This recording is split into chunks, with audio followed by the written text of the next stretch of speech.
الحمدللہ رب العالمین والصلاة والسلام علی رسولہ الکریم وعلی آلہ واصحابہ اجمعین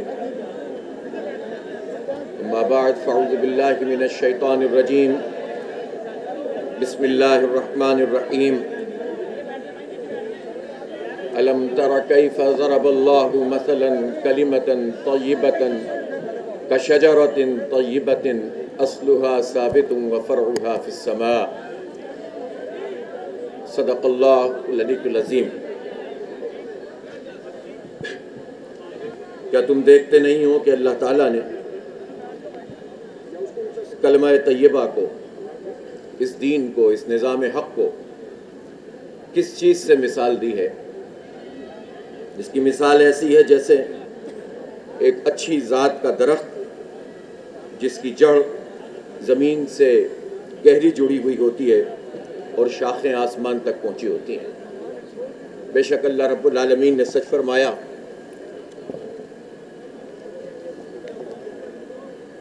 آج جماعت اسلامی جو 83 سال سے ایک عظیم جد و جہد کر رہی ہے، اس کے بانی، اس کے قائد اور در حقیقت اسلام کی تحریک کے قائد، اسلامی نشاط ثانیہ کے قائد، اسلام کو ایک نظام کی صورت میں پوری دنیا کے سامنے پیش کر کے قرآن و سنت کے مطابق ایک عظیم تحریک برپا کرنے والے قائد سید ابو العلا مودودی رحمۃ اللہ علیہ، اللہ تعالیٰ ان کی قبر کو نور سے بھر دے، اللہ تعالیٰ انہیں جنتوں کی عظیم رفتیں، نعمتیں عطا فرمائے کہ انہوں نے پوری دنیا کو ایک عالمگیر اسلامی تحریک کی صورت میں پوری دنیا کو جگایا، اور پاکستان کا جب قیام عمل میں آیا 1947 میں، تو جماعت اسلامی بھی، جماعت اسلامی ہند، جماعت اسلامی مقبوضہ کشمیر اور جماعت اسلامی پاکستان کی صورت میں اس نے کام شروع کیا۔ 76 سال ہو گئے ہیں اس تحریک کو کام کرتے ہوئے پاکستان بننے کے بعد، اور اللہ تعالیٰ کا ہم شکر ادا کرتے ہیں کہ اس نے ہمیں دین کا یہ شعور دیا، دین کا یہ فہم دیا، یہ اسی کی عطا ہے، ہم کس قابل ہیں، اور اس تحریک سے ہمیں جوڑ دیا۔ اور یہ تحریک جغرافیاؤں کو پھلانگتے ہوئے ایک عالمگیر اسلامی انقلابی تحریک ہے، اور یہ تحریک امن کے قیام کی تحریک ہے، یہ تحریک ظلم اور فساد کے نظام کو مٹانے کی تحریک ہے، یہ تحریک انسانوں کے انفرادی معاملات کو بھی ایڈریس کرتی ہے اور اس کے اجتماعی معاملات کو بھی ایڈریس کرتی ہے۔ یہ تحریک اس زمین پر جو لوگ اپنی طاقت، اپنی قوت اور اپنے ظلم میں انسانوں کو غلام بنا کر رکھتے ہیں، ان کے خلاف ایک بغاوت پیدا کرتی ہے، اور یہ تحریک بندگان خدا کی ایک زبردست اجتماعیت قائم کرتی ہے جو انہیں روحانی طور پر بھی آگے بڑھاتے ہیں، اور ان کے اندر وہ قوت پیدا کر دیتی ہے جس میں وہ بڑے سے بڑے ظالموں، جابروں، طاقتوروں سے ٹکرا جاتے ہیں۔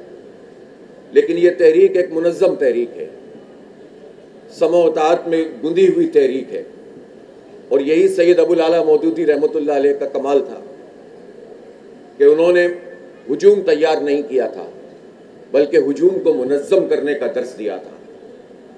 پہلے لوگوں کو چنو، ان تک بات کو پہنچاؤ، ذہنوں کی آبیاری کرو، پھر انہیں اس قابل بناؤ کہ وہ عوام کو ساتھ لے کر چل سکیں، فردن فردن بھی اصلاح ہو، معاشرے میں بھی اصلاح ہو،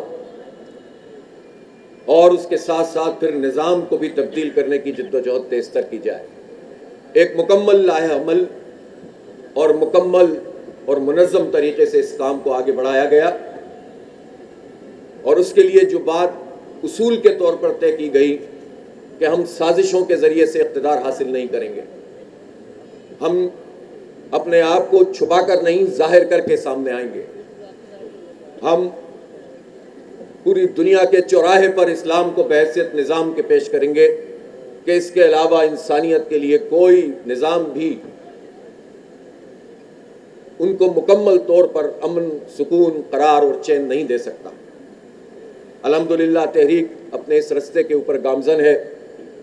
قید و بند کی صعوبتیں خود ہمارے قائد نے برداشت کی، پھانسی کی سزا تک سنا دی گئی انہیں، اور انہوں نے تمام مراحل کو بڑی استقامت کے ساتھ عبور کرتے ہوئے تحریک آگے بڑھائی، اس کی روح میں جمہوریت رکھی۔ لوگ متنازعہ بناتے ہیں، کنفیوژنز پیدا کرتے ہیں۔ ہم اس بات کو واضح کرنا چاہتے ہیں کہ ہم جمہوری طریقے سے، جمہور کی رائے سے، جمہور کی طاقت سے، اللہ کی نصرت اور جمہور کی طاقت سے انقلاب لانا چاہتے ہیں، اور ہم اس جمہوریت کی بات کرتے ہیں کہ جس میں انسانوں کی اجتماعی رائے اس کو مقدم رکھا جائے، لیکن ہم سب اجتماعی طور پر اللہ رب العالمین کے بندے ہیں۔ ہم سب کی رائے بھی اللہ رب العالمین کا جو حکم ہے اس کو بدل نہیں سکتی۔ ہم اس جمہوریت کو فروغ دیتے ہیں کہ جس میں جمہور کی رائے تو ہوگی لیکن اللہ کی غلامی میں ہوگی، انسانوں پر انسانوں کی بالادستی کا نظام نہیں ہوگا۔ ہم موجودہ جمہوری نظام کو دیکھ رہے ہیں جو پوری دنیا میں موجود ہے۔ ٹھیک ہے، اس کے نتیجے میں کچھ آزادیاں لوگوں کو ملی ہیں، لیکن بحیثیت مجموعی دنیا میں کہیں بھی جمہوری قدریں بھی اپنے اعلانات کے مطابق موجود نہیں ہیں۔ میں پوچھنا چاہتا ہوں کہ اگر کشمیر کا مسئلہ 1948 سے آج تک اقوام متحدہ میں موجود ہے تو پوری دنیا کی یہ جمہوری طاقتیں اس مسئلے کو جمہور کی رائے کے مطابق حل کیوں نہیں کرتی؟ میں پوچھنا چاہتا ہوں کہ اگر فلسطین کا معاملہ یہ ہے کہ اس وقت 35,000 سے زائد لوگ شہید ہو چکے ہیں، جس میں 70% بچے اور خواتین ہیں، اور اقوام متحدہ میں قراردادیں بھی آتی ہیں، تو یہ ویٹو کون سی جمہوریت ہے؟ اور جب قرارداد پاس بھی ہو جائے کہ جنگ بندی کی جائے گی تو پھر بھی ایک طاقتور اور باغی قسم کا اور دہشت گرد قسم کا ملک بڑے دہشت گردوں کی سرپرستی میں انسانوں کو لقمہ اجل بنا رہا ہے، تو یہ کون سی جمہوریت ہے؟ ہم اس جمہوری قدروں کی پاسداری کرتے ہیں اور انشاءاللہ اس کے مطابق پوری دنیا کے نظام کو بدلیں گے جو واقعی جمہور کی رائے سے انسانیت کو فلاح دے گی، قرار دے گی، سکون دے گی انشاءاللہ تعالی۔ اس لیے ہم نے اپنے لیے جو لائحہ عمل طے کیا سید ابو العلا مودودی نے، وہ بہت واضح تھا، اور انہوں نے جمہوری قدروں کے مطابق ہی جماعت کی ذمہ داری کو منتقل کیا، اور پھر میاں طفیل محمد صاحب اخلاص کے پیکر، ایک طرف وہ سید علی حجویری رحمۃ اللہ علیہ کے کشف المحجوب کا ترجمہ بھی کر رہے ہوں، دوسری طرف سید ابو العلا مودودی رحمۃ اللہ علیہ کی پوری فکر کی تلخیص دعوت اسلامی اور اس کے مطالبات کی صورت میں ہم تک پہنچا رہے ہوں، اور اس تحریک کی قیادت کرتے رہے۔ پھر اس کے بعد یہ سفر آگے بڑھا۔ قاضی حسین احمد جو جد و جہد کا استعارہ، حرکت اور تحریک، مجسم، ایک ایسی شخصیت کہ جس نے پورے پاکستان نہیں بلکہ عالم اسلام پر اپنے اثرات کو مرتب کیا، انہوں نے اس تحریک کی قیادت 22 سال تک کی، اور ہم سب وہ لوگ ہیں جنہیں یہ سعادت ملی ہے کم از کم ان کی عمارت میں کام کرنے کا جو ہے وہ موقع مجھے حاصل ہوا ہے۔ پھر سید منور حسن، جن کی پوری زندگی اس تحریک کے ساتھ جڑی ہوئی تھی، جو فقر اور درویشی میں بھی، عبادات میں بھی، زہد اور تقوی میں بھی، اور پھر اس کے بعد اپنی کمٹمنٹ اور اپنے اندر، ان کے اندر جو ثابت قدمی تھی، جو استقامت تھی، جو ان کے اندر یکسوئی تھی، اس کے ساتھ انہوں نے 5 سال اس تحریک کی قیادت کی، اور وہ جتنے بھی ہم لائحہ عمل اختیار کرتے رہے، حالات کے مطابق، اجتماعی نظام کے تحت، شورائی رائے سے، مشوروں سے، اس دور کے حالات کے مطابق ہم نے اپنی حکمت عملی کو مرتب کیا، اور ایسا نہیں ہو سکتا کہ آج کسی پوائنٹ آف ٹائم میں ہم سب کی نفی کر دیں۔ لیکن سید منور حسن وہ شخصیت تھے کہ جنہوں نے 70 کے الیکشن کے بعد 2013 میں جماعت اسلامی کو اپنا پرچم، اپنا نشان دوبارہ سے عطا کیا اور شورا نے ان کے اس فیصلے کے نتیجے میں جماعت اسلامی کی بنیاد پر الیکشن کو لڑا۔ حالات کے مد و نظر میں حکمت عملی بنتی رہتی ہیں، پیغام آگے بڑھتا رہتا ہے اور پھر ہم آگے کی طرف بڑھے ہیں۔ سید منور حسن کے بعد جس مرد درویش نے اس تحریک کی قیادت کی وہ آج میرے سامنے موجود ہے، اور آج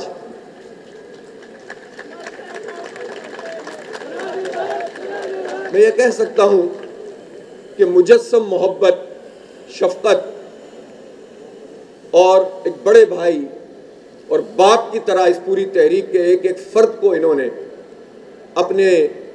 اپنے سائے میں رکھتے ہوئے آگے بڑھایا ہے، اور ان کی محنت، ان کی کوشش، ان کے سفر، ہر وقت اس فکر میں رہنا کہ کسی طرح اس پیغام کو، اس دعوت کو، اس تحریک کو آگے بڑھایا جائے۔ الحمدللہ سراج الحق صاحب نے بھرپور طریقے سے اس تحریک کی قیادت کی ہے، اور آج ہم ان کی قیادت میں اس پالیسی پر موجود ہیں کہ جماعت اسلامی یہ سمجھتی ہے کہ جماعت اسلامی اس پوری قوم کو انشاءاللہ لیڈ کرے گی، اور ہم اپنے پرچم، اپنے نشان اور اپنی پالیسی کے مطابق آگے بڑھیں گے۔ اور میں خراج تحسین پیش کرتا ہوں سراج الحق صاحب کو کہ جنہوں نے بہترین طریقے سے اس تحریک کو آگے بڑھایا ہے۔ لوگ یہ کہہ سکتے ہیں کہ جماعت اسلامی کی پارلیمانی قوت اس وقت اتنی زیادہ نہیں ہے، لیکن میں تو یہ بھی پوچھنا چاہتا ہوں کہ جن کی پارلیمانی قوت اس وقت پارلیمان میں موجود ہیں ان کا اپنا کیا حال ہے؟ یہ فارم 47 والے، یہ پاکستان کی قیادت کے اہل نہیں ہیں، یہ جعلی جمہوریت کے ذریعے سے آئے ہیں، یہ زبردستی مسلط کیے گئے ہیں، اور یہ جتنی جماعتیں بھی دھوکہ دے کر جال سازی سے ووٹوں کو تبدیل کر کے مسلط ہوئی ہیں، یہ ہماری قیادت نہیں ہو سکتی، اور ہم ان کے خلاف انشاءاللہ ایک بڑی تحریک لے کر چلیں گے انشاءاللہ۔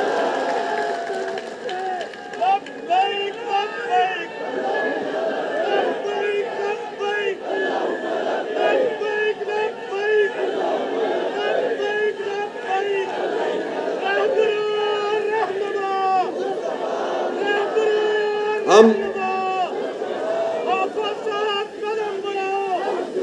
اس تحریک سے تعلق رکھتے ہیں جس کی پوری تاریخ قربانیوں سے عبارت ہے۔ ہمیں فخر ہے کہ ہمارے لوگوں نے، ہمارے قائدین نے وہ جہاد بھی کیا ہے جو مسلمانوں کے معاشرے میں دعوت، تربیت، تزکیہ، سیاسی مزاحمت، قید و بند کی صعوبتیں اور طاقتوروں کی آنکھوں میں آنکھیں ڈال کر حق کو بیان کرنا اس صورت میں ہوتا ہے، اور یہ جہاد فی سبیل اللہ الحمدللہ جماعت اسلامی کا ایک بہت زبردست قسم کا کام ہے جس کو ہم انجام دیتے ہیں، اور ہم نے وہ جہاد بھی کیا ہے جو کفار کے مقابلے میں، طاغوتی قوتوں کے مقابلے میں اگر بندوق سے ضرورت پڑی تو بندوق سے بھی لڑے ہیں۔ ہمیں فخر ہے کہ ہمارے جوانوں نے شہادتیں پیش کی ہیں۔ جماعت اسلامی وہ جماعت ہے کہ جس نے پاکستان کے تحفظ کے لیے خون پیش کیا ہے، ہتھیار نہیں ڈالے ہیں، ڈٹ کر کھڑے رہے ہیں، پاکستان کی حفاظت ایک مسجد کی طرح کی ہے، اور انشاءاللہ کوئی بھی برا وقت پاکستان پر آئے گا تو جماعت اسلامی کا ہر کارکن اس پاکستان کو مسجد کی طرح سمجھ کر ہی اس کی حفاظت کرے گا انشاءاللہ۔ اس لیے جماعت اسلامی کسی مذہبی گروہ کا نام نہیں ہے، کسی مسلکی گروہ کا نام نہیں ہے، کسی فرقہ واریت پر یقین رکھنے والے گروہ کا نام نہیں ہے۔ جماعت اسلامی دین پیش کرتی ہے، اور دین ایک نظام کا نام ہے۔ دین ترجیحات طے کرتا ہے۔ دین انسانوں کی غلامی سے نکال کر انسانوں کے رب کی غلامی کے نظام میں لانے کی بات کرتا ہے۔ دین لوگوں کے قلوب کا تزکیہ کرتا ہے۔ دین لوگوں کے خاندان کے معاملات کو درست کرتا ہے۔ دین معاشرے کو صحیح قدروں سے نوازتا ہے اور دین پوری مملکتوں اور نظاموں سے تبدیل کر کے اللہ کی حکم کی بالادستی کا سسٹم لا کر انسانیت کو فلاح پہنچانے کا نظام دیتا ہے۔ اس لیے جماعت اسلامی کے بارے میں اگر کسی کو یہ غلط فہمی ہو کہ ہم کسی مسلکی اور کسی فرقہ وارانہ بنیاد کے اوپر قائم کی جانے والی جماعتوں کی طرح ہیں، تو جماعت اسلامی ایسی کوئی مذہبی جماعت نہیں ہے۔ ہم دینی تحریک ہیں اور اس تحریک کو لے کر چل رہے ہیں۔ جماعت اسلامی سیاست کو عبادت سمجھ کے کرتی ہے۔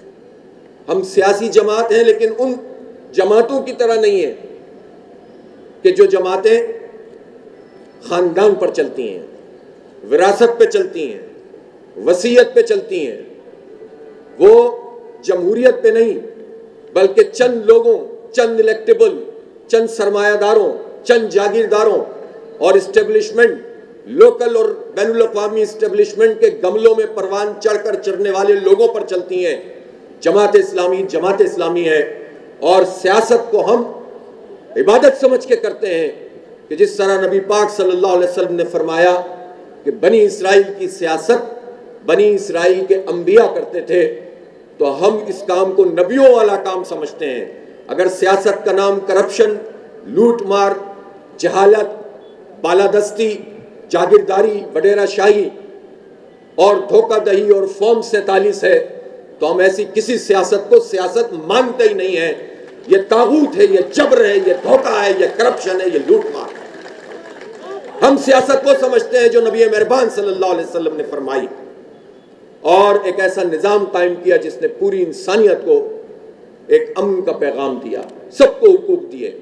اس لیے جماعت اسلامی ایک دینی سیاسی تحریک ہے۔ جماعت اسلامی لسانیت پر یقین نہیں رکھتی۔ ہم یہ سمجھتے ہیں کہ اگر زبانوں کی بنیاد پر کہیں پر کوئی زیادتی کی جا رہی ہے تو اس زیادتی کو نہیں ہونا چاہیے، اس پر ہمیں آواز بننا چاہیے۔ اگر کہیں بلوچستان میں لوگوں کے حقوق پامال کیے جا رہے ہیں تو جماعت اسلامی اپنا فرض سمجھتی ہے کہ ہم لاپتہ افراد کے مسئلوں کو بھی حل کریں، ہم اس کو بھی ایڈریس کریں۔ ہم بلوچ یا سندھی یا مہاجر یا پختون یا پنجابی یا سرائکی یا کسی علاقے اور زبان سے تعلق رکھنے والوں پر کوئی زیادتی بھی ہوگی تو ہم اس پر بات کریں گے، لیکن اس کا مطلب یہ نہیں ہوگا کہ ہم لسانیت کی اور قوم پرستی کی بنیاد پر اپنی تحریک چلائیں گے۔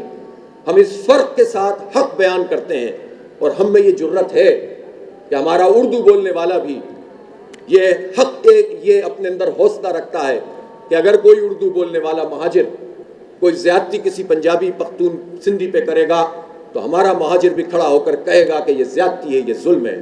ہمارا جماعت اسلامی کا پنجابی بھی یہ حوصلہ رکھتا ہے کہ اگر کوئی پنجابی کسی پر ظلم کرے گا تو جماعت اسلامی کہے گی کہ یہ ظلم نہیں ہونا چاہیے۔